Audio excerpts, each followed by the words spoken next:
தொழுகைக்கு ஒரு தூய்மையான ஒரு காரியத்தை தொழுகைக்காக வேண்டி செய்கிறான் என்று சொல்லவில்லை. கைகளை கழுவும் பொழுது அத்தோடு சேர்த்து கையினால் செய்த பாவம் களையப்படுகிறது. முகத்தை கழுவுகிறான், கண்ணின் மூலம் அந்நிய பெண்ணை பார்ப்பது, ஆபாச காட்சிகளை பார்ப்பது, தவறான காரியங்களை பார்ப்பது, கண்ணின் மூலம் செய்த பாவம் மன்னிக்கப்படுகிறது. வாய் கொப்பளிக்கிறான், வாயின் மூலம் கெட்ட கெட்ட தீய பேச்சுக்கள், அல்லாஹ்வுடைய கோபத்தை தட்டி எழுப்பக்கூடிய பேச்சுக்களை பேசியிருந்தால் வாய் செய்த பாவங்கள், அந்த பாவங்கள் கழுவப்படுகிறது.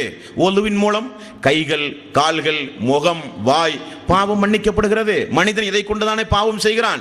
தொழுகைக்கு வருவதற்கு முன்னதாகவே எல்லா பாவங்களும் மன்னித்து தூய்மையாக தொழுகைக்கு வருகிறான், தூய்மையாக வருகிறான். ரசூலுல்லாஹி ஸல்லல்லாஹு அலைஹி வஸல்லம் இன்னும் ஒருபடி மேலாக சொன்னார்கள், வீட்டிலிருந்து ஒது செய்து வாருங்கள். அப்படி வீட்டிலிருந்து ஒது செய்து வந்தால் நீங்கள் எடுத்து வைக்கிற ஒவ்வொரு எட்டுக்கும் ஒரு நன்மை, ஒரு பதவியை அல்லாஹ் உயர்த்துகிறான், ஒரு தீமையை அல்லாஹ் மன்னிக்கிறான். அல்லாஹ்வுடைய ஒரு